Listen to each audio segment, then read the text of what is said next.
Assalamualaikum warahmatullahi wabarakatuh. Kembali lagi di Rumah Cerita. Kita akan podcast misteri. Nah, kali ini Rumah Cerita kedatangan narasumber yang kebetulan ya, beliau ini adalah kakak saya sendiri, kakak kandung. Nah, beliau ini mempunyai kelebihan indera keenam sejak kecil ya. Dan banyak sekali yang sudah dialami dengan indera keenamnya. Kakak saya ini ya, juga YouTuber, tapi general reading tarot. YouTube-nya ya, channelnya namanya Dapur Jawa. Kalian mungkin paham dengan general reading atau tarot. Jadi membaca ya segala risalah kehidupan dengan melalui media tarot dan diimbangi dengan mata batin atau indera keenam. Jadi mulai zodiak atau mungkin garis tangan yang private general reading, dan banyak sekali. Tonton juga di channelnya Dapur Jawa. Oke teman-teman, simak terus di Rumah Cerita ya. Nah, untuk saya sendiri itu juga sedikit paham dengan cerita di masa kecilnya hingga sekarang. Tapi alangkah lebih jelasnya kalau kita tanya bersama kakak saya yang bersangkutan, biar lebih jelas. Itu memang bawaan dari kecil ya, itu indera keenamnya itu? Ya, kalau seingatku memang saya dari kecil ya, cuman kalau dari bayi pun saya masih ingat umur 2 tahun, dan ibu juga cerita, memang aku ibu bilang kalau aku sering ngobrol, katanya punya teman, padahal di situ temannya nggak kasat mata, itu umur 2 tahun. Nah, kayak kelihatan ada tanda-tanda seperti itu. Jadi di usia 2 tahun itu udah ngobrol tapi sama makhluk astral? Ya, kata ibu begitu. Iya. Jadi katanya aku punya teman, kayak cerita ke ibu, aku punya teman ini yang nggak ada rambutnya apa itu, tapi aku lupa kalau itu.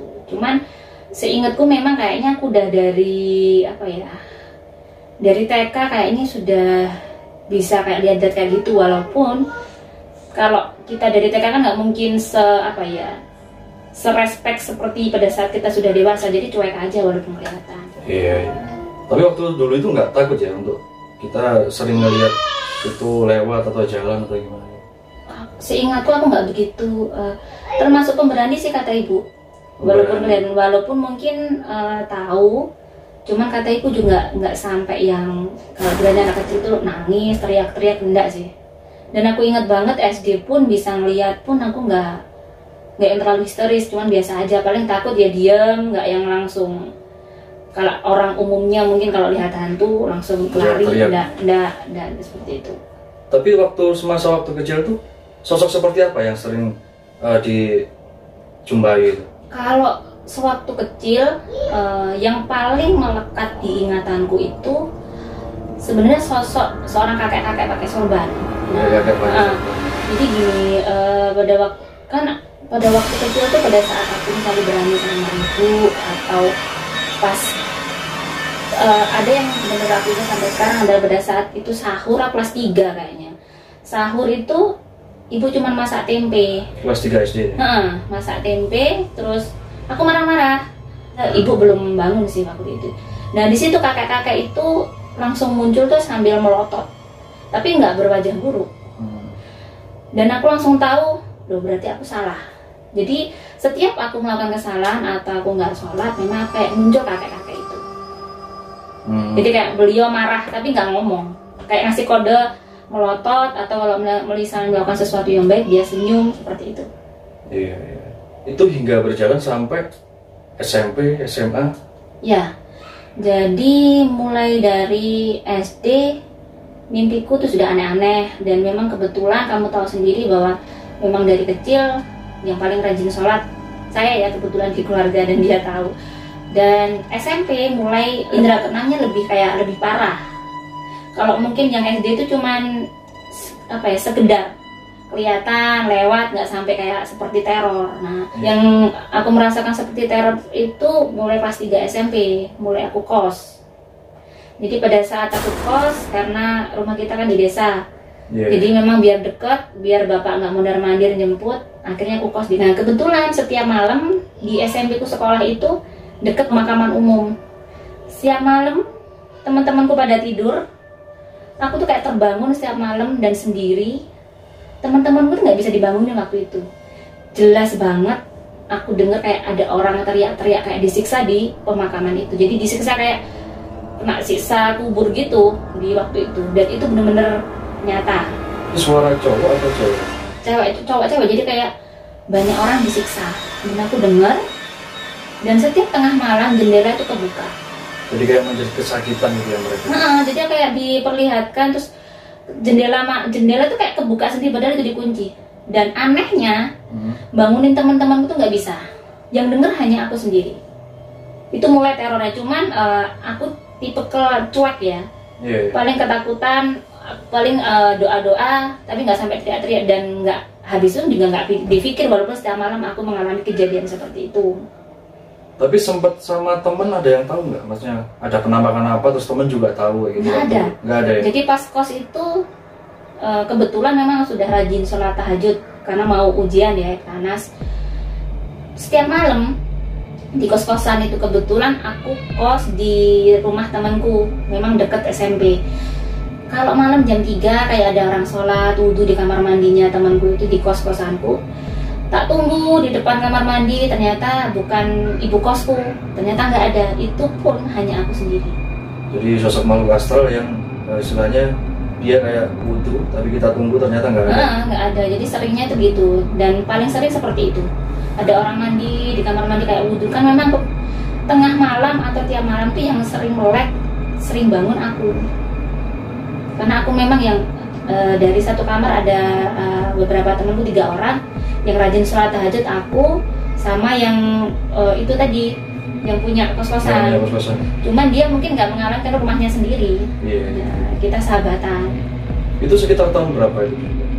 Aku SMP itu tahun 99 kayaknya ya. 99. Dan maksudnya mulai terornya punya indera keenam itu terornya yang mulai banyak interaksinya dari sosok makhluk astral gitu. Ya, yang kayak serem, maksudnya apa ya? Mungkin kalau kelihatan kunti, pocong itu biasa menurutku. Tetapi kayak menurutku hal yang aneh adalah setiap malam jendela buka sendiri padahal sudah dikunci, dan itu tengah malam teman-temanku nggak bisa dibangunin semua pada saat waktu itu. Ada kejadian itu nggak bisa dibangunin. Berarti terjadi di masa waktu SMP yang paling istilahnya paling misteri banget lah. Ya, berlanjut. Itu awal, itu permulaan. Enggak, maksudnya di semasa SMP hal itu yang istilahnya yang paling sampai sekarang ingat. Paling ekstrim lah gitu. Terus di waktu SMA? Ya, SMA juga karena aku kos kan, sekolah di Malang. Iya. Kebetulan kos-kosannya serem, cuman kalau di kos itu aku ingat kalau aku ngeliat atau mengalami hal-hal aneh, ada temanku satu kos yang bisa juga. Yang bisa punya six sense teman-teman kayak gitu. Iya, dia ngerasain juga. Dia ngeliat, aku ngeliat. Cuman ada beberapa juga gitu kejadian seperti itu. Jadi ada orang teriak-teriak nangis tengah malam, temanku nggak bisa dibangun. Itu hampir terjadi seminggu itu 2 kali, 3 kali ada orang-orang teriak itu. Dan aku waktu nggak tahu maksudnya dia teriak-teriak, aku ya cuek aja diem. Apa maksudnya, nggak sampai apa ya, mungkin karena masih teenager ya, masih di bawah umur, nggak mudeng maksudnya mereka gitu. Tapi itu aktivitas yang sering terjadi itu di kosnya atau di sekolah? Di kos paling sering. Pokoknya pas tengah malam gitu. Pas tengah malam ya interaksi. Semua udah tidur pasti aku kena kayak gitu. Tapi itu pas waktu itu di kos-kosan ya tengah malam, itu ada nggak sosok yang nampak, sosok makhluk astral gitu? Ada, kayak misalnya aku di kos-kosan pertama yang masih kelas 1, itu banyak lukisannya tuh di itu kan di dinding itu. Aku di tempatnya janda. Jadi memang kayak banyak. Jadi kalau aku mau sholat malam, lukisannya tiba-tiba kayak kedip, kayak gerak-gerak sendiri. Jadi kayak mata itu kayak geser-geser. Cuman ya ada makhluk bunian datang ke kamar meluk temanku ada satu yang mesti dipeluk, itu pun mereka juga tidur pulas, hanya aku yang tahu, dan itu wujud, maksudnya aku benar-benar melihat. Jadi itu makhluk buniannya sejenis kayak genderuwo gitu ya? Bukan, makhluk bunian itu yang kecil, yang pakai cawet merah, aku ingat wajahnya kayak kita, tapi mereka kecil, sebenarnya segini kan, segini. Jadi kayak kerdil gitu ya? Kerdil. Itu makhluk bunian sih namanya, seingatku. Tapi itu raut mukanya hancur atau enggak ya, biasa ya? Ya kayak masuk, jadi kayak gini loh, kayak ada banyak kejadian yang mereka nggak kelihatan kayak nyapa aku, enggak, tapi kan mau nampakkan wujudnya. Jadi misalnya aku mau sholat jam 2:30 bangun kan aku sendiri. Tiba-tiba di sampingku nih, aku kan tidur di kos-kosan aku tuh 1 kamar 3 orang kalau nggak 4 orang ya. Jadi sholat di sebelahnya itu? Enggak, jadi aku bangun, aku mau sholat, tiba-tiba si makhluk bunian itu sudah ada di sebelahku, tapi meluk temanku dan ngikutin gerakanku. Aku mau wudhu diikutin, tapi dia nggak kelihatan kayak nakutin, cuman kayak menirukan gerakanku, jadi kayak lebih ke iseng ya menurutku. Kopi lah ya, kopi aktivitas gitu. Tapi teman yang dipeluk itu ngerasa nggak? Nggak sama sekali. Tapi waktu beberapa hari kemudian cerita nggak kakak nanti ke itu teman? Nah itu, jadi aku tuh termasuk orang yang nggak begitu, paling cerita pun pernah cerita temanku bilang kamu kok mimpi aneh-aneh apa gitu, nggak begitu detail nggak. Kalau aku bisa lihat dia tuh nggak begitu detail cerita, nggak tahu ya, masih apa ya, masih cuek aja, masih belum merasa bingung dengan penampakan yang terjadi. Itu waktu SMA kelas 1 ya. Terus kelas 2, kelas 3 ada hal aneh nggak yang paling teringat sampai saat ini? Kejadian itu terus banyak kejadian ya, kayak mulai sangat berat itu umur 17 ya, berarti kelas 2 SMA ya? Hampir 2 SMA setengah ya. Itu awal mau kelas 3 itu mulai kayak indera keenamku mulai kayak tumplok blek gimana ya, kayak sudah nggak ada sekat, jadi kayak bener-bener aku kemana-mana mereka bener-bener kelihatan. Itu kelihatan iya, semuanya, kelihatan gitu. Semuanya Aktivitas sosok makhluk astralnya gitu. yang mungkin dulu SD, SMP, SMA kelas 1, 2 aku bisa cuek dan nggak menanyakan hal itu ya pada diriku. Akhirnya di umur 17 baru kayak kenapa aku harus melihat mereka semua, itu mulai pencarian. Tanda tanya lah istilahnya. Mulai tanda tanya. Buat apa ngeliat kayak gitu?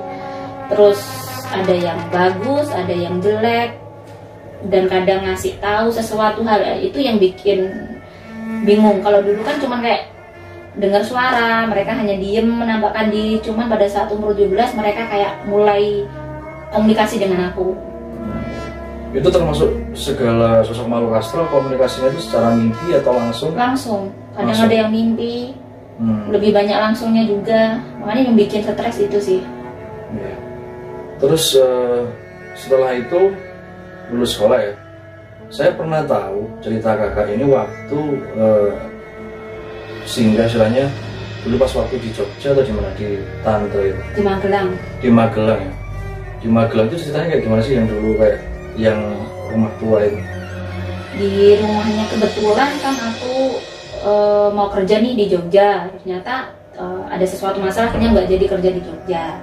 Terus aku ngikut lah karena yang deket ada saudara di Jawa Tengah itu yang tante di Magelang itu sepupunya bapak ya, bukan keluarga kandung. Kebetulan rumahnya itu adalah kayaknya rumah lama banget, yang halamannya aja tuh luas banget depan belakang, dan itu auranya luar biasa. Kalau orang awam aja ngerasa itu rumahnya berhantu banget.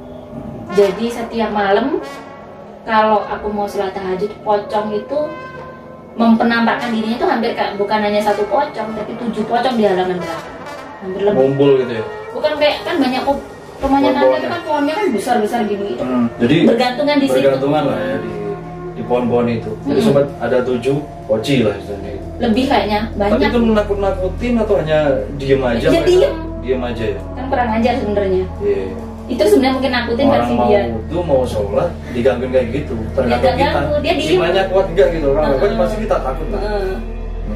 Jadi banyak sekali kalau di Tante itu. Ya untungnya aku tetap rajin sholat ya, walaupun tantangannya untuk sholat malam tiap malam aja harus selalu pocong itu, belum genderuwonya, belum yang di kamar mandi itu. Jadi di Tante itu juga ada fenomena kalau ada air diisi di kamar mandinya, paginya habis. Sampai pembantunya bersih-bersih di Tante itu, kayak bersih-bersih belakang rumahnya itu, sampai heran juga. Heran ya. Setiap hari kalau ngisi air penuh di bak mandi itu selalu habis kalau pagi? Iya, bukan setiap hari ya, ada beberapa kali, tapi itu beberapa kali. Jadi di hari-hari tertentu mungkin? Tapi aku juga nggak jelas waktu itu. Atau mungkin itu bak mandi ya teman-teman? Bisa sampai habis ya gitu. Maksudnya ya, aku juga nggak tahu kenapa rumah itu energi negatifnya seperti itu, sampai hantunya itu bener-bener nampak gitu ya. Kalau orang Jawa bilang leng-lengan. Iya. Jadi secara dekat pun energi makhluk astral itu menampakkan wujudnya itu jarak dekat teman-teman kayak gitu. Jadi nggak dari jauh kayak gitu atau mungkin dari suara. Ini langsung wujud. Jadi wujud dari pocong tadi yang istilahnya ngumpul lah ya. Di pohon itu sampai 7 pocong kayak gitu. Bayangin satu pocong aja udah ngeri, apalagi kalau 7 gitu. Ya untungnya sih aku diem tapi tetap wudhu. Jadi nggak apa ya, aku tipikal orang yang kalau ada setan nggak akan langsung lari, enggak. Diem, takut tetap ada, cuman ini harus kulawan deh gitu, tetap harus sholat gitu. Sampai yang punya rumah aja takut anak-anaknya itu. Kalau misalnya tante sama om keluar lah, itu adalah momen terseram. Jadi rumahnya tuh sudah sore hari aja kelihatan serem, memang serem banget rumah lama. Terus setelah itu mungkin ke tempat lain atau gimana? Kalau aku kejadian banyak banget ya, banyak banget karena memang sudah dari kecil begini. Tapi yang momen yang paling ini mungkin bisa kayak tadi hikmah untuk teman-teman yang punya indera keenam ya, ternyata punya indera keenam tuh juga enak nggak enak lah. Cuman mungkin kalau seperti ada teman-teman punya indera keenam standar mungkin nggak akan seperti melihat ya gitu ya. Cuman kalau aku lebih kayak apa ya, teror mungkin, kayak memang bisa kayak alam itu kayak nggak ada sekatnya sama sekali, kayak tumpuk blek itu tadi. Akhirnya dengan itu aku mensiasati diri, aku baca-baca buku karena memang nggak ada pembimbing sama sekali, jadi aku berbanyak sholat. Jadi nyari petunjuk di sholat malamnya itu ya. Iya, walaupun mungkin tidak langsung juga, tidak mudah juga. Iya, biasanya kan kalau yang punya sixth sense atau indera keenam itu hanya bisa melihat, tapi mereka itu bingung, ini untuk apa sih? Atau hanya untuk sekedar melihat? Atau kalau sebenarnya kalau kita berpikir, ini sixth sense sebenarnya ada manfaatnya. Ya walaupun ada plus minusnya, tapi sebenarnya ada manfaatnya. Mungkin kita harus nyari pembimbing atau apa untuk menjelaskan isinya. Kita tuh bisa gini, untuk apa ya? Nah itu yang bikin apa ya, maaf aku potong, yang bikin mungkin bener-bener aku bingung punya indera keenam itu. Maksudnya untuk apa sih aku buat bisa ngelihat mereka, bisa dengar mereka, bisa ngobrol sama mereka, untuk apa gitu. Pertamanya memang yang bingung itu, sampai ke kiai yang di desa kita ada itu, paling ke kiai itu paling gini, cerita ya, saya sama bapak diantar di pertama ke kiai pertama, kok saya bisa kayak gini, bah gini. Jawabannya kiai pertama itu, ya kalau kamu tuh bisa menjadi orang inilah yang bermanfaat bagi orang loh. Namanya anak umur 17 pastinya ingin mencari tahu. Iya, kesana itu mau gimana, caranya gimana, yang aku maksud itu. Tapi ya kalau ke kiai-kiai paling standar jawabannya seperti itu. Dan yang dicari kan untuk menjelaskan, istilahnya menjabarkan sixth sense yang bisa dilihat dari kecil sampai besar dengan interaksi banyak makhluk astral yang secara wujud itu nampak. Otomatis Kak Nawang ini jadi bingung gitu. Nah, nyari ke kiai ya, jawabannya hanya kelak nantinya akan bermanfaat bagi orang saja. Jadi nggak ada yang menjabarkan, oh harus gini gitu aja. Maksudnya butuh kayak arahan sebenarnya. Karena bapak ibu juga orang awam gitu, walaupun bapak kakek kita dulu kan orang spiritual sebenarnya, cuman bapak nggak seperti kakek gitu, ibarat tirakatnya itu nggak sama. Jadi pemahaman tentang seperti ini bapak nggak begitu paham juga. Dari situ ini untuk teman-teman yang mungkin punya indera keenam, jadi saya bisa memahami bahwa ternyata indera keenam saya itu sangat sekarang alhamdulillahnya sudah ternyata juga bermanfaat untuk hidup saya. Juga banyak orang yang minta tolong ke saya, dan alhamdulillah yang bisa saya bantu ya. Ternyata memang harus, kalau orang punya indera keenam ya harus dekat sama Tuhan lah, sesuai agama masing-masing. Biar apa ya, kalau kita semakin dekat juga petunjuk itu mungkin lebih jelas lagi ya, kita mencerna atau mengkajinya itu.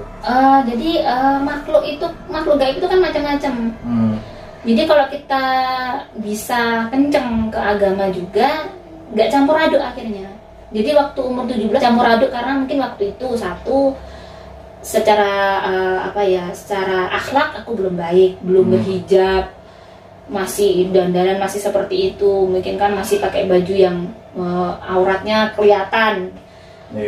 Jadi terus secara akhlak juga mungkin ke ibu, ke bapak dulu masih kayak berani. Itu ternyata pengaruh. Ya, seiring berjalannya waktu dengan kedewasaan yang sudah dialami, kita jadi tahu gitu mana yang baik, mana yang buruknya. Tapi itu udah berapa banyak nanya ke itu orang yang tahu atau mungkin kiai? Banyak dulu, banyak sampai ibaratnya apa ya? Kita tuh dapat guru spiritual yang luar biasa, yang nggak bener itu banyak, karena mungkin posisiku aku perempuan. Aku perempuan itu, jadi kayak orang-orang spiritual yang mungkin kebetulan nggak amanah, jadinya ada maksud terselubung, dan itu beratnya untuk pencarian waktu itu. Tapi akhirnya waktu itu dapat ya akhirnya ternyata dari istiqorohku sendiri. Dari ternyata yang aku ceritain dari SD bahwa ada kakek-kakek yang pakai sorban, ternyata itu adalah kakek kita, kakek dari bapak. Yang kita bilang bahwa itu yang punya dulu, memang punya kemampuan spiritual, dan kebetulan kakek itu dulu seorang perawat di rumah sakit jiwa beliau, dan kalau ada orang gila yang mengamuknya parah itu kakek yang ini. Jadi memang kakek punya kemampuan spiritual udah turun temurun. Ternyata beliau yang akhirnya setiap saya sedih sampai akhirnya ini ya sudah beberapa spiritual dan banyak hal yang terjadi. Akhirnya saya memutuskan untuk istiqoroh berulang-ulang terus bertanya untuk apa terus. Ternyata di situ mungkin di istiqoroh, walaupun tidak di mimpi, tapi tiba-tiba kayak jalanku itu kayak, oh kamu harus gini, tiba-tiba kayak dikasih petunjuk aku, oh ternyata itu yang benar begini. Kalau ingin indera keenamnya tetap bagus, harus tetap stay si genderuwo atau kunti yang macam-macam seperti itu, yang nggak baik nggak kelihatan tuh, aku harus melakukan ini. Jadi lebih kayak tahu bahwa punya indera keenam tuh harus punya filter yang luar biasa. Nggak semua terus didengerin, ya. Jadi mungkin ada kebanyakan mungkin orang yang indera keenam tuh kunti kadang apa yang disaranin kunti atau genderuwo kadang didengerin. Nah itu takutnya mereka berbohong karena mereka bangsa jin. Iya kan, itu mereka bangsa jin. Makanya kalau ada orang konsul, pasti walaupun saya bisa ngelihat, saya akan ulangi dengan istiqoroh. Biar saya nggak salah jalan atau salah ngasih petunjuk, karena saya takut juga ini bangsa jin menyerupai atau bagaimana. Atau istilahnya itu menyerupai itu mendo-mendo lah Jawanya. Ya, kelihatan orang bersorban, ternyata si genderuwo yang menyerupai ini. Ya, itu yang bahaya. Jadi walaupun sosok makhluk astral ya, jin itu juga udah istilahnya udah pintar gitu. Saya menjalannya waktu, dia juga pintar mengkopi wajah ya, mengkopi seseorang yang sudah meninggal atau gimana. Terus tiba-tiba kayak mewujudkan diri, oh ternyata itu kakek, itu nenek gini. Padahal itu bukan realnya gitu. Ya. Kalau secara jasad, ruhnya kan sudah di alam barzah kayak gitu ya. Hanya dari pihak jin tadi yang istilahnya pakai jasad ini tadi untuk kopi ya. Tergantung kita nih percaya enggak atau jeli atau tidaknya. Kalau misalnya kita nggak jeli ya mungkin kita percaya aja. Makanya orang punya indera keenam itu, ini menurut saya ya, jadi disclaimer dulu bahwa karena pengalaman saya dulu pernah ke blundruk ya, berarti tersesat di jalan. Jadi contohnya umur 17 saya pernah mengeluarkan nomor nih ya, pernah ini saya ceritain ya, pernah mengeluarkan nomor togel.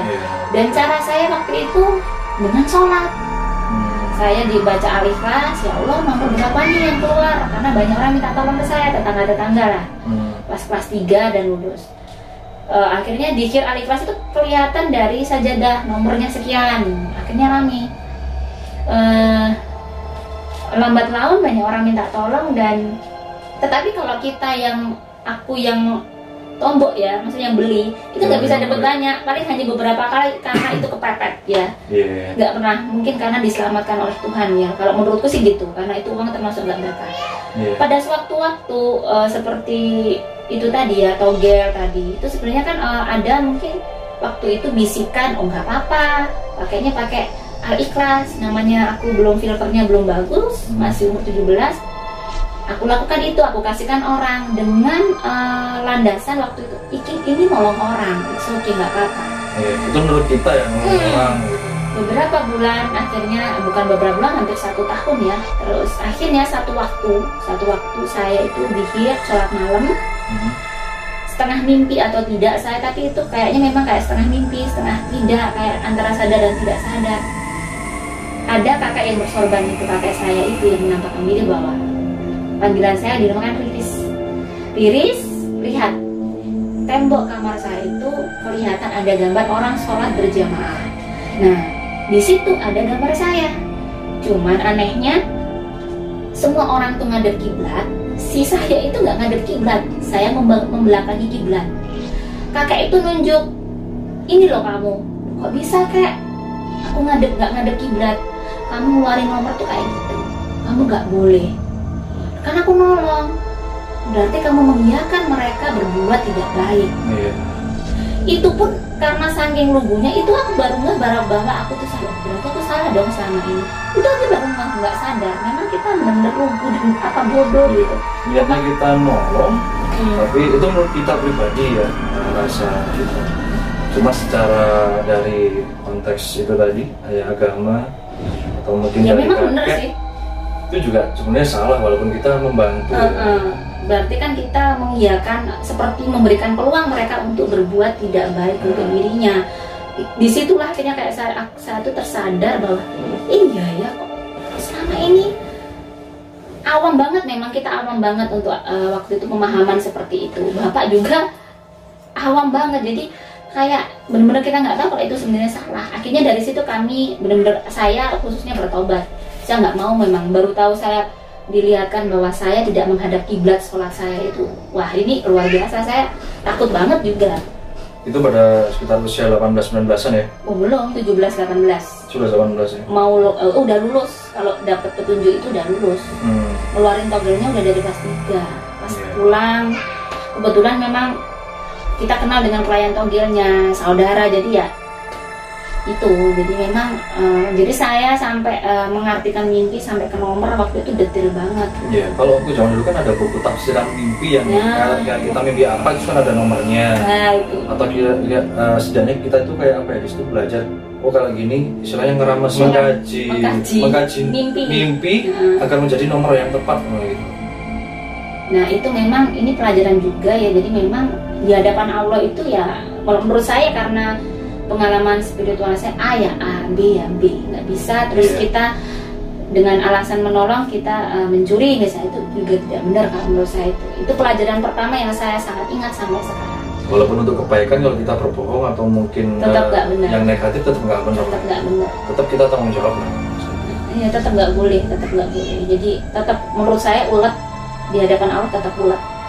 Awalnya ulet ya, walaupun tuh ulet untuk misalnya ibaratnya sesuatu yang tidak baik untuk menolong pun ya.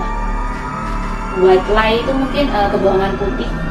Lain lagi nggak tahu ya, kalau untuk salah dan benar seperti ini memang hukum itu harus kita menjalani sebagai hamba Tuhan, harus benar-benar kalau ingin kita tahu hakikat hidup yang sebenarnya sih. Terus waktu selama seumur hidupnya sudah mengertinya, benar-benar mengerti bahwa hidup kakak itu untuk apa dan harus bagaimana, dan benar-benar paham tentang hikmah dari semua dari siksennya dari kecilnya, itu kira-kira umur berapa? Sebenarnya kalau pemahaman itu terus naik ya sebenarnya pada saat mungkin. Kenapa aku bilang kalau pada saat kita melihat kebenaran saat ini dengan standar ini, pada saat tahun depan kita dewasa lagi ternyata kebenaran ternyata seperti ini. Jadi kayak aku bertahap, kayaknya aku mulai benar-benar paham itu hampir sudah aku menikah. Berarti itu mulai paham sudah menikah itu sekitar, kalau nggak salah dulu nikahnya 2009 ya? 2009. Itu pun proses dulu. Kan sempat aku menghindari kalau ada klien aku tutup dulu waktu itu, kan nggak mau. Ternyata tetap nggak bisa. Setelah dari togel itu tadi ya, istilahnya kita beli nomor ya, itu waktu itu berhijab atau enggak? Belum. Jadi berhijab pun juga ada memang pengalaman spiritual juga ya. Jadi dulu aku memang nggak berhijab. Terkadang bapak bilang disuruh jilbaban, aku bilangnya kalau pas nikah aja pak, gini. Nah waktu itu sudah mulai aku tirakat lah ya, sering sholat malam, baca Al-Quran berjus-jus, terus aku juga mulai puasa Daud gitu waktu itu. Nah umur 19 aku sudah mulai tirakat terus ya, memang mencari apa sih buat apa, karena memang semakin aku sholatnya rajin, semakin aku mendekatkan diri sama Allah, semakin nih kayak filternya kayak banyak yang berbenturan, banyak yang bingung. Akhirnya aku sholat itu sampai waktu itu saking karena nggak tahu mau kemana ya waktu itu.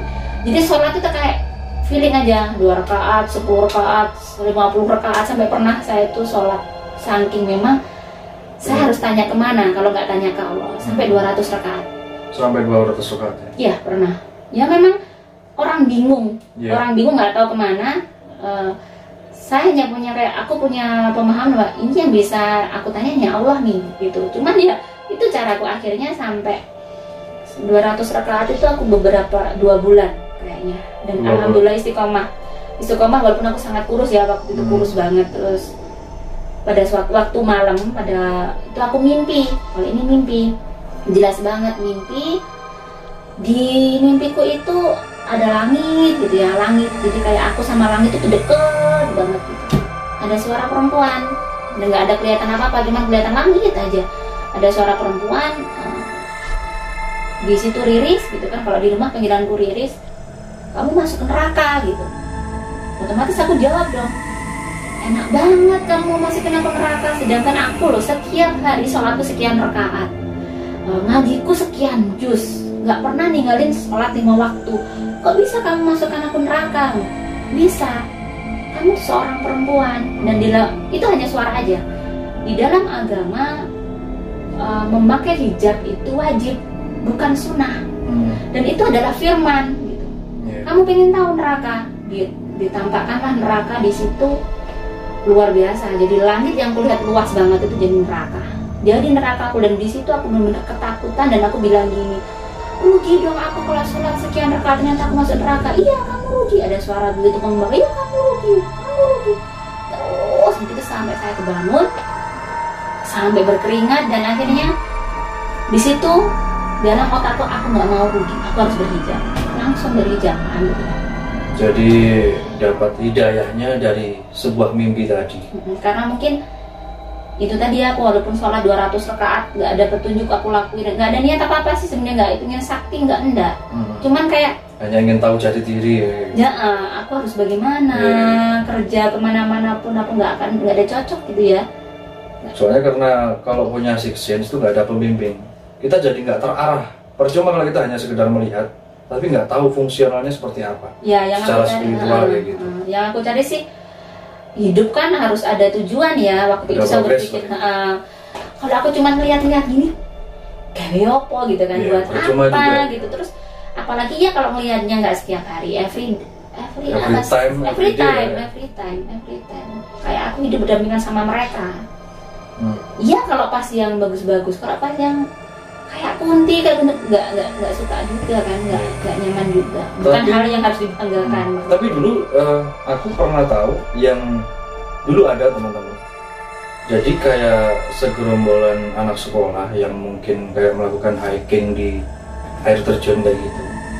Nah itu ada sekitar berapa anak gitu ya, cowok cewek. Tapi ada satu cewek waktu itu diperkosa terus dibunuh di tempat air terjun itu sampai nggak apa ya istilahnya, nggak ketemu jasadnya karena itu kayak diumpetin kayak gitu. Jadi sekitar hampir 1 bulan 2 bulan baru jasadnya itu ditemukan. Jadi udah seperti kayak tengkorak gitu, udah habis dagingnya. Udah jadi tengkorak. Itu ceritanya dulu kayak gimana? Kan dulu pernah cerita gitu yang tentang jadi, si cewek itu yang datang. Jadi pas malam itu kebiasaan kan memang aku sholat tahajud ya, jam itu jam 2:30 pasti bangun. Kamarku kan di kamar depan ya, ada kaca, di kamar itu kan ada 2 kaca nih. 2 kaca itu padahal ada kerambunya. Aku bangun sholat, udah jam 2:30 aku lihat waktunya sholat. Nah di kaca ini pas ada cewek pucet banget, bener-bener kayak, padahal itu ada kelambunya, tapi aku kelihatan kayak di kaca tuh bener-bener jelas banget ada berarti cewek. kordennya itu terbuka ya? Sebenarnya enggak, tapi nggak tahu, tapi kok bener-bener jelas gitu. Jadi kelihatan sedikit ya, kordennya sedikit, tapi di situ di depan, enggak, di belakang. kordennya tetap penuh, cuman anak itu kayak di luar, tetapi wajahnya, sosoknya tuh bener-bener jelas. Di depan, kayak udah masuk gitu ya. Padahal dia di luar rumah. Di luar rumah. Terus waktu itu dia bicara nggak, ngomong? Enggak, jadi dia tuh tiba-tiba kayak ngikutin aku. Aku sholat, tiba-tiba aku mulai ngapain. Terus aku tanya, siapa kamu? Masuklah dia ke kamar. Tiba-tiba dia melepas celana dalamnya. Ya, celana dalamnya dilepas, berdarah, dia tunjukkan ke aku. Jadi tanpa bicara. Itu sebelum ditemukan ya waktu itu? Belum. Ini apa kayak dia menunjukkan ini tapi nggak bicara. Dan langsung aku mudeng, langsung berarti dia meninggal diperkosa gitu aja. Oke, aku tak ambil wudhu dulu. Sholatnya kan di kamar lain tuh, di dekat ruang makan kita. Akhirnya aku sholat, aku mudeng banget, dia kayak ngikutin aku.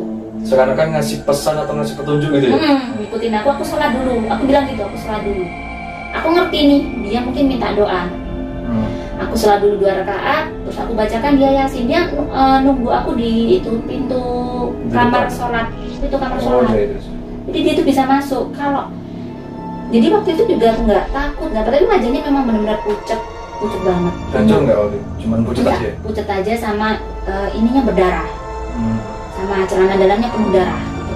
Nah pas habis itu, mungkin ini minta dibacain nih anak ini. Minta didoain nggak ya? Akhirnya tak bacain Yasin. Mungkin dia roh yang meninggal atau nggak? Aku belum nggak kalau dia adalah sosok yang meninggal di daerahku. Area terjun deh. Beda dusun dari desa kami. Satu desa cuman beda dusun. Itu di hutan, ada di hutan. Nah, bacakan Yasin ya aku bacakan. Aku khususkan ke dia. Tiba-tiba dia menunjuk ke tembok. Lihat, ada suara kayak menggema, lihat. Itu baru berbicara. Di situ aku diperlihatkan anak itu pakai baju pramuka, diseret ke tebing, kayak bukan tebing apa kalau di hutan itu kan gini ya, kalau di kebun. Bukan jurang, kalau jurang kan sangat dalam, ini kayak undak-undakan di kebun, perkebunan gitulah ya. Dia diseret, terus saya lihat ada satu cowok di situ, jelas banget diseret, terus dibawa ke kayak batu, kepalanya dibentur-benturkan sampai dia meninggal langsung, terus dia diperkosa. Tiba-tiba dia habis itu namaku Ani, ini gitu menggema, terus dia hilang. Itu sampai aku kelihatan di tembok, sampai aku rasanya kayak dadaku tuh sesak, ya Allah, aku sampai digini kan, ini apa, siapa ini? Aku bacakan Yasin akhirnya sampai 3 kali. Seolah-olah dia datang tuh ngasih pesan. Kayak minta doa mungkin ya. Dan ternyata habis aku itu kan pagi ya, siangnya ada berita bahwa diketemukanlah sosok jasad di itu. Itu kalau nggak salah sore waktu itu sekitar jam 4 ada ambulan yang membawa itu. Dan itu pakai baju pramuka memang dia. Jadi kayak apa ya? Padahal nggak kenal kita. Apa sih yang pecinta alam namanya kalau pramuka itu ya? Pecinta alam. Ya enggak, dia memang main sama pacarnya sama 2 cowok katanya ke hutan itu. Tiba-tiba hilang pakai baju pramuka. Mau ke air terjunnya itu, area sekitar air terjun, tapi belum sampai ke air terjunnya, di tengah-tengah itu. Gitu. Ada memang di situ batu besar, gitu. Tempatnya di situ. Kalau namanya orang sekitar menyebutnya itu kandang bandeng waktu dulu. Kandang bandeng. Iya, kandang bandeng namanya. Jadi ada batu besar itu, katanya sih di belakangnya itu. Dan aku juga kalau misalnya ketemu sama laki-laki itu masih ingat banget wajahnya sampai sekarang. Dan itu benar-benar kayak TV yang nggak tahu ya, tiba-tiba dia kayak melihatkan itu. Dan memang habis aku doain itu dia ditemukan jasadnya akhirnya. Itu sekitar tahun 2000 berapa ya? 2005 lah Pak? Aku lulus SMA udah. 2000 berapa itu? 2003, 2004 ya lupa. Ya, sekitar 2004, 2005. Belum pakai hijab Pak aku. Terus sebagai YouTuber tarot reading, ini kok awalnya bisa punya ide general tarot reading ini? Dulunya belajar dulu atau gimana? Ini kan otodidak, jadi pernah aku tuh ke Jakarta beberapa bulan. Terus ada temen kebetulan beliau ini Mbak Ara, ya mungkin kalau yang tahu, kalau sudah di TV sudah sering juga, termasuk yang Madam Ara. Madam Ara ya. Aku dikasih tarot ini, yang ini satu. Nih, ini benar-benar dikasih Mbak Ara ini, Madam Ara dikasih aja di pas aku pulang tuh kayak dibuat kenang-kenangan sebenarnya. Iya, dikasih ini sama yang wayang. Oh, nggak ada. Jadi aku dikasih 3 tarot sebenarnya dari teman-teman Jakarta. Ini dari Mbak Ara, ada yang wayang juga, tarot wayang, satunya juga wayang. Cuman nggak diajarin juga sama Mbak Ara, dikasih aja. Terus akhirnya aku iseng-iseng ini sama Ade, sama teman-temannya Ade, katanya dia kok cocok gitu. Iya. Ya memang menurut saya pribadi tarot reading itu kayak seakan-akan kita kan ngocoknya di alam bawah sadar setelah sambil doa. Intinya dalam visual kartu tarot itu seperti apa. Bukan kita percaya kartu tarotnya, enggak. Tapi pesan dari kartu tarot itu seperti apa sih? Kita minta doa dari yang di atas. Nah itu terjadi sekitar 80%. Kayak sesuai gitu. Hal yang belum terjadi dan setelah terjadi itu sesuai. Itu menurut saya pribadi. Tapi kebanyakan kalau yang udah pernah nyobain tarot atau apa pasti tahu lah kayak gimana tarot itu. Termasuk ini psikologis ya sebenarnya, ini bukan, lebih ke kalau kadang orang itu kalau kita ngasih tahu begini kan kurang bisa kayak orang itu bisa jelas, kurang mengena. Tapi kalau kita tiba-tiba dia sendiri yang ambil kartu bisa, oh kamu begini loh, oh ya kok bisa kok, dia itu lebih mengena secara psikologis memang. Itu hanya kayak media sebenarnya ini. Ya jadi kartu tarot itu teman-teman, jadi dipelajari sendiri waktu dulu ya. Di samping itu juga ada dari Sixin juga yang misalnya mengetahui dari setiap gambar-gambar ini. Lagi pula juga dari setiap gambar-gambar ini kan ada misalnya pesan-pesan kata-kata yang khusus bisa juga. Dipelajari, bisa dipelajari semua orang. Bisa sebenarnya. Juga ada artinya, masing-masing itu ada artinya. Cuman kalau aku memang bukan tipe orang yang suka hafalin ya, jadi berdasarkan dari indera keenam pribadi ya. Yang ngerasain aja, oh gini gitu aja. Dengan energi si yang di-reading dengan merasakan auranya, merasakan auranya. Oh ya teman-teman, jangan lupa ya, kalian juga harus nonton juga ya channel YouTube-nya kakak saya ini. Namanya Dapur Jowo. Mungkin namanya nggak begitu kayak tarot ya. Ya itu berharap begini semua tak masukin di situlah yang bermanfaat gitu. Ya, setelah dapur dan ada banyak bahan untuk dimasak gitu. Tapi kita lebih ngambil Jawanya, jadi dapur Jawa. Jadi apapun tentang risalah kehidupan Insya itu Allah, bisa ya. dikonsultasikan gitu. Secara private juga bisa. Gitu. Maksudnya sih itu. Cuman dengan media melalui kartu tarot.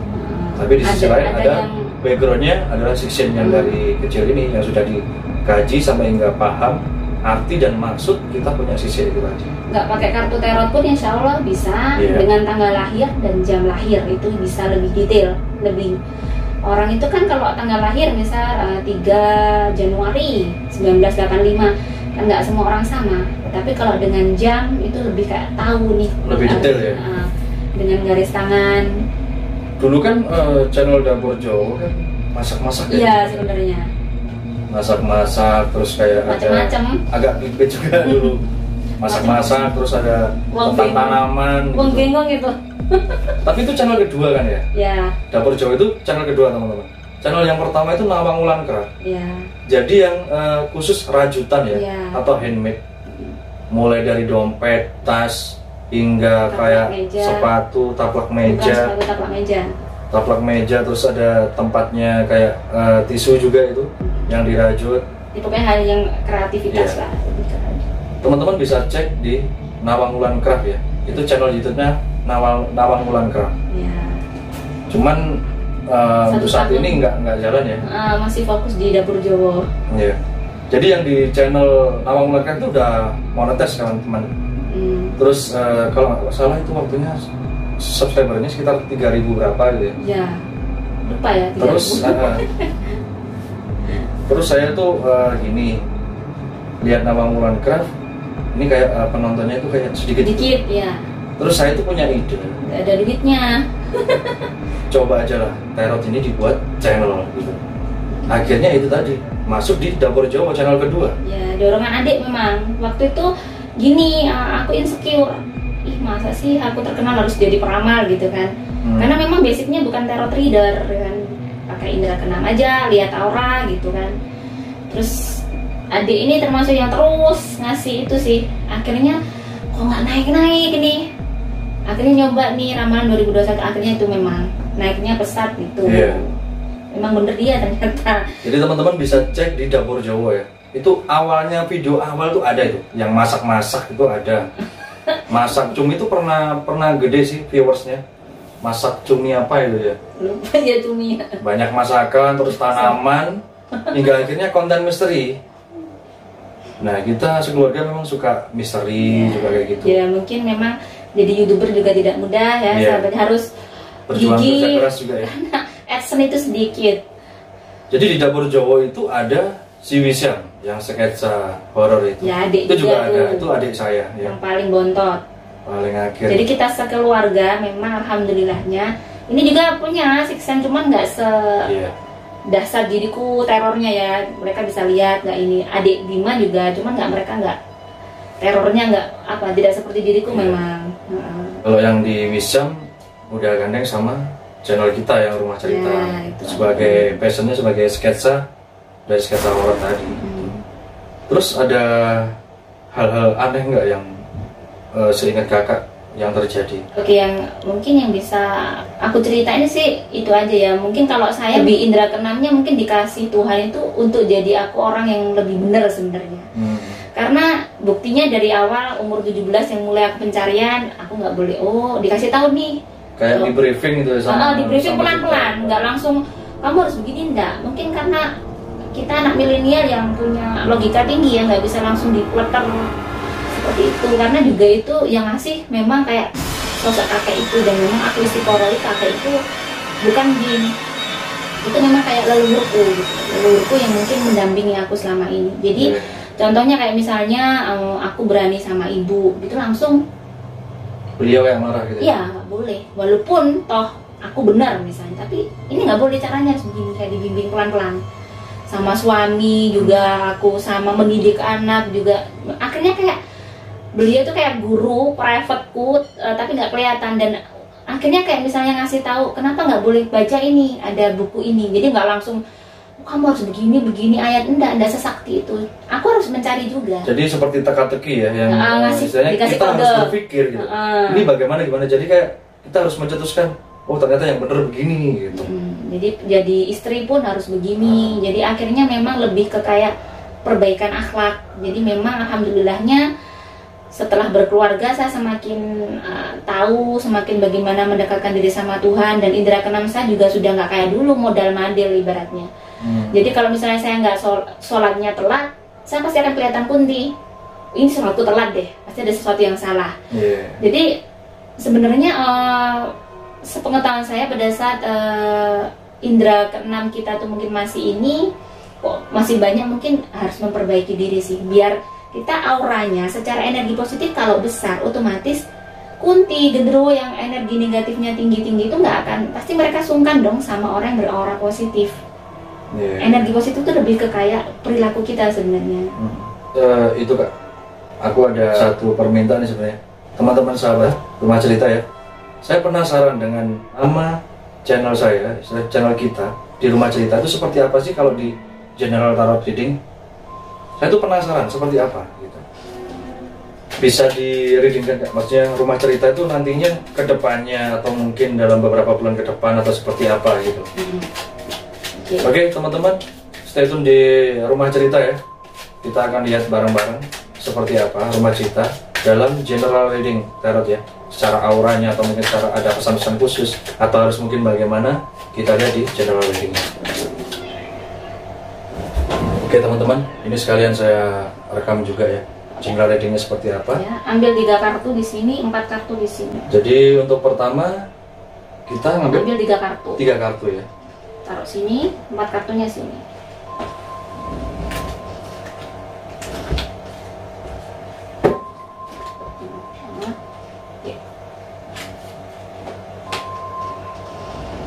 Tiga kartu, 4 kartunya ditutup aja dulu. 4 kartunya tutup ya.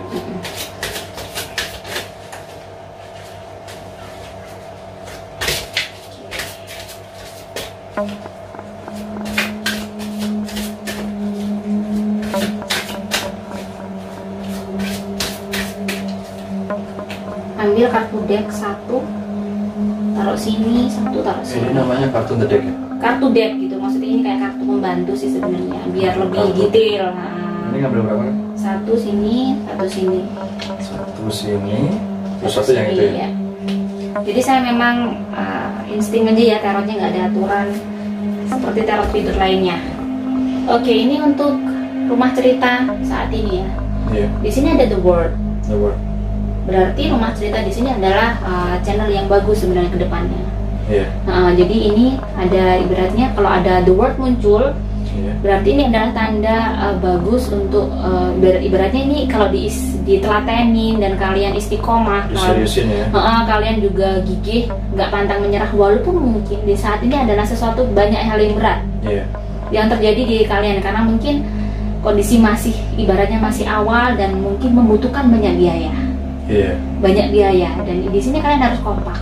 Kalian harus bisa melewati masa-masa ini karena kedepannya ini ada tanda bahwa rumah cerita ini tadi skinnya bagus. Di sini ada the Ten of Pentacles. Dan di sini ini kan ada 2 orang, 10 poin. Ini menandakan adalah dia akan banyak kelimpahan rezeki. Amin. Di sini ada be bold and make the first move. Ini artinya bahwa pokoknya intinya take action dan harus istiqomah. Jangan sampai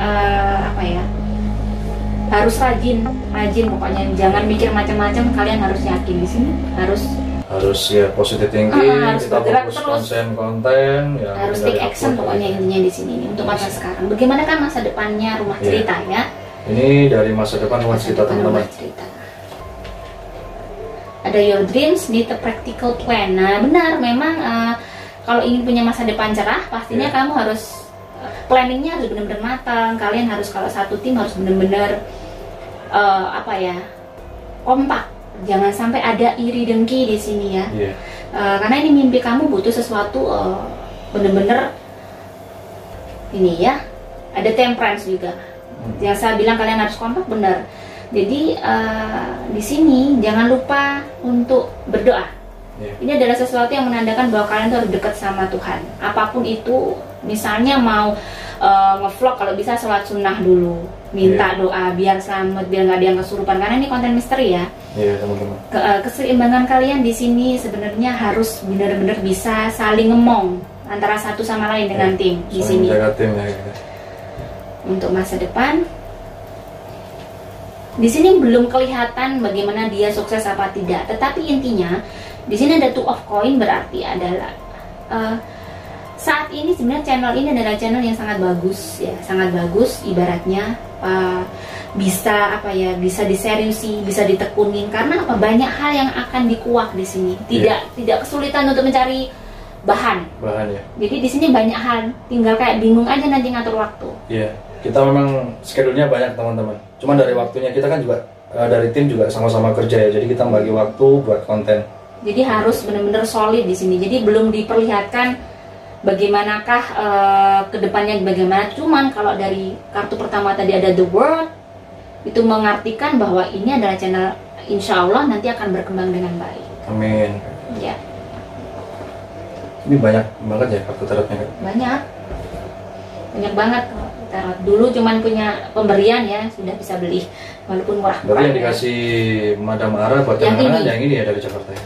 Ya selalu aku pakai ya, walaupun sudah lusuh tapi ada yang wayang dari juga sahabat saya, ini benar-benar saya pakai terus dan saya berterima kasih. Mungkin mereka nggak sengaja ngasih saya dan pertemuan kita di Jakarta ternyata memang saya akhirnya jadi tarot reader ya, walaupun sama sekali saya tidak menggambarkan itu, nggak ada di bayangan. Jadi dulu itu karena kita tuh sering kayak tarot secara pribadi ya, kayak dari saudara kok cocok kok gini, padahal kita belum cerita ya, langsung tarot. Jadi kita berdoa dengan mengocok kartunya, kita minta petunjuknya dengan media kayak gini, seperti apa sih, harus gimana gitu. Dan ternyata itu cocok gitu loh secara pribadi, 80% ya kalau menurut saya kayak gitu. Teman-teman kalau nggak percaya coba aja personal reading aja di Dabar Jawa. Ada kok kontak personnya? Ada di deskripsi. Coba aja. Terus ini ada lagi nggak kartunya? Bisa kalau kamu ambil lagi, siapa tahu bisa untuk gambaran masa depan. Kamu ambil 3 untuk masa depan di rumah cerita ya? Siapa tahu, karena ini tadi masa depan tapi kok belum, karena mungkin masih beberapa video ya? Iya, masih beberapa video. Jadi nggak bisa. Oke. Di sini ada 3. Nah ini saya bilang bahwa ada tanda bagus, ada ini Nine of Cups. Nine of Cups, benar. Jadi di sini ini menandakan banyak hal yang bikin happy, karena gambarnya aja udah kelihatan ya. Gambarnya senyum, Berarti ini menandakan ini ada cawan-cawan, ini menandakan semua keinginan kalian bisa terwujud dari channel ini. Cuman di sini karena makanya belum, masa depannya belum bisa kelihatan karena apa? Perjuangannya harus benar-benar keras. Kita masih merangkak teman-teman kayak gitu. Perjuangannya harus kerasnya, the King of Swords. Jadi benar-benar kalian harus kayak ibaratnya berperang, jangan tanggung-tanggung. Berperang harus lengkap, harus berani. Berarti berani mati, maksudnya di situ. Dan ada the strength adalah kalian kuat. Kalian harus kuat untuk membangun channel ini. Kuat secara itu tadi ya, interaksinya sama-sama harus, jangan sampai ada seudon satu sama lain karena timnya ini banyak. Kalau saya kan sendiri enak. Mereka beberapa, jadi harus benar-benar saling terbuka. Biar berkah. Iya. Dari Rumah Cerita kita ada 5 teman-teman ya. Dari yang kalian masih tahu di lihat aja di Instagram Rumah Cerita, di situ ada Daily Crew, nah di situ adalah tim kita, semua ada tugasnya masing-masing. Jadi intinya pesan untuk Rumah Cerita ringkasannya kayak gimana? Jadi kalau dilihat secara aura, kalau yang tadi kan dari tarot, Rumah Cerita secara aura sudah bagus, energi positifnya dari nama, jadi nama itu bisa kayak membawa hoki ke setiap orang. Jadi makanya kadang saya kalau ada orang konsul, namanya kok hitam banget, ini nggak cocok, ternyata kadang si anak ini mengalami kayak kehidupannya kurang baik. Ternyata juga nama memang benar bahwa kalau ngasih nama itu benar-benar harus nama yang baik. Ternyata dari nama pun itu membawa aura. Jadi Rumah Cerita saya lihat energi positifnya sudah 75%. Bagus. Kenapa kok belum 100% ya? Mungkin karena totalitasnya juga belum, masih beberapa video. Karena aura itu bisa naik. Energi positif itu bisa naik tergantung. Kalau untuk usaha tergantung kerja keras kita, bagaimana kita mengemasnya, gitu. Dari nama sudah bagus, Cuman di situ harus benar-benar bisa bersabar karena ada aura merah. Ada aura merah itu menandakan bahwa akan ada mungkin sesuatu yang bikin kalian emosi, tapi itu hanya little, hanya sedikit. Dan aura goldnya ada, bagus. Aura gold itu biasanya aura yang membawa kita ke rezeki berupa kayak lebih ke dunia harta, rezeki yang berupa uang. Jadi nanti rezekinya kayaknya banyak juga Rumah Cerita ini. Jadi seperti itu teman-teman untuk channel dari Rumah Cerita ya. Secara general reading tarot ya, itu seperti itu tadi. Karena kita juga masih bikin channel baru lagi, jadi masih beberapa video juga. Nantinya juga kita masih banyak spot-spot area angker atau mungkin pot misalkan banyak banget. Nanti tunggu aja di Rumah Cerita ya. Berarti itu saja Kak yang bisa dipesankan untuk kita ya dari Rumah Cerita. Secara aura sudah bagus. Jadi maksudnya channel kalian bisa berkembang dengan baik. Cuman ya itu tadi, kalian harus solid satu sama lain. Keras, solid juga. Siapa tahu bisa subscribernya bisa naik dengan pesat, kita nggak tahu ya. Mungkin saya juga berharap kalau channel saya termasuk bonus ya, karena saya di sosial media nggak seperti adik yang aktif, karena saya ibu rumah tangga dan lumayan capek karena semua sendiri. Ya buat teman-teman ya, lihat juga channel kakak saya di Dapur Jowo. Ramalan zodiak tiap bulan. Dapur Jowo. Dan ada kalender reading yang membedakan dari channel lain. Kalender reading itu kayak saya melihat aura kalian ya, dari setiap zodiak itu kan beda-beda. Satu hari ini misalnya energi positif kalian 75%, oh berarti kalian di sini akan ada lumayan bahagia, atau energi negatifnya mungkin begini, jadi saya terangkan di satu hari itu, dan akan ada hari yang bersinar, misalnya itu hari baik kalian. Jadi kalau kalian butuh untuk pindah rumah atau melakukan sesuatu itu bisa lihat di kalender reading itu per zodiak. Iya.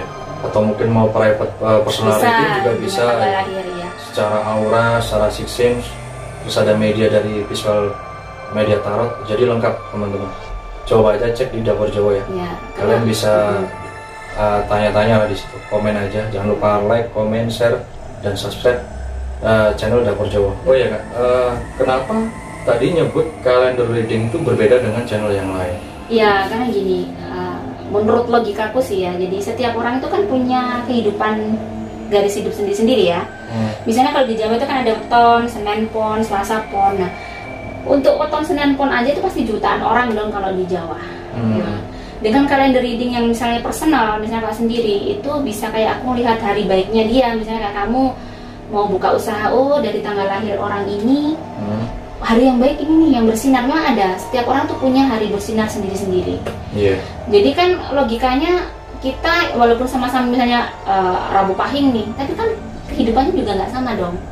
Makanya dengan kalender reading memang kebetulan saya bisa kayak melihat per hari. Kayak saya aja sendiri, saya tuh 3 bulan ini aura saya nggak begitu cerah untuk kesehatan. Memang benar ada aja, beberapa saya sakit, suami saya sakit, anak saya sakit, yang biasanya uploadnya rutin jadi nggak begitu rutin seperti itu. Jadi saya karena bisa melihat aura saya sendiri, akhirnya saya buat untuk bagaimana saya bagian ke teman-teman, tapi lebih ke zodiak memang biar saya tidak banyak. Kalau weton 35 weton saya nggak mampu, nggak kuat bikin videonya. Iya, soalnya banyak ya.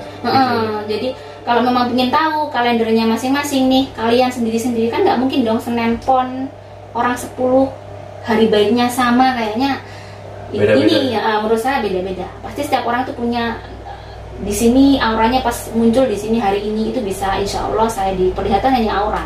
Kalau untuk kejadian detail tetap haknya Tuhan. Jadi itu yang bedakan. Nah, oke, teman-teman, mungkin ya cerita misteri kita atau pengalaman pribadi dari kakak saya ini mungkin bisa menjadi pengetahuan juga, atau mungkin yang punya siksin menjadi sebuah sebuah wawasan bahwa punya indera keenam itu harus begini. Kita harus mencari yang terbaik untuk apa dan harus bagaimana kayak gitu. Ya walaupun ujiannya atau rintangannya untuk memahami itu juga sangat berat. Sangat berat dan butuh bertahun-tahun. Berpuluh-puluh tahun untuk lebih kayak pemahaman tuh Tuhan tuh nggak akan ngasih semua pasti.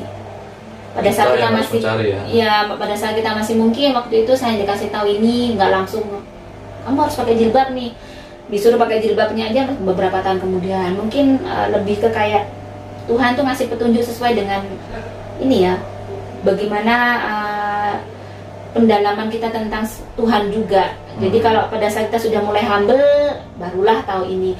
Kalau kita masih menjadi orang yang waktu itu mungkin saya masih ego, masih kayak nggak bisa diomongin, akhirnya diomonginnya masih yang ini. Jadi memang bertahap juga sesuai ini.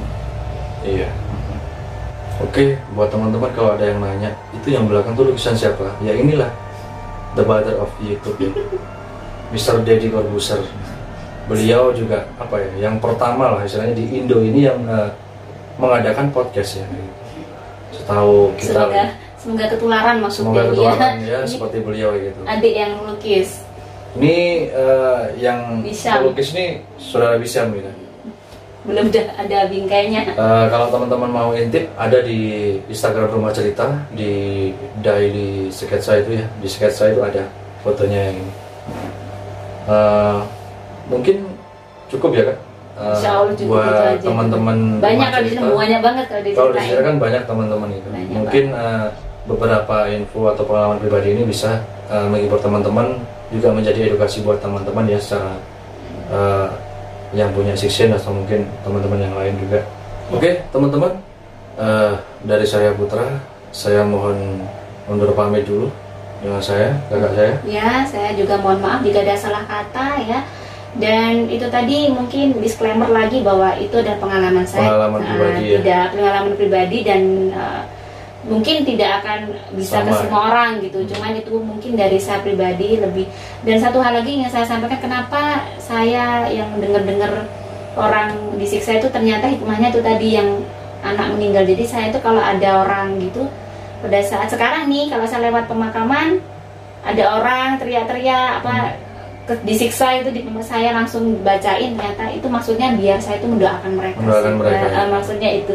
Jadi pemahaman itu pun saya tanya baru umur 23, 21, 22 lah. Jadi kalau kita mendoakan mereka dari sosok makhluk astral, itu juga mendoakan kita teman-teman kayak gitu. Iya sih. Ada simbiosis mutualismenya sebenarnya. Walaupun mereka nggak mendoakan, Tuhan tahu itu pasti. Karma baik akan tumbuh, kebaikan itu akan tumbuh menjadi karma baik itu untuk kita sendiri.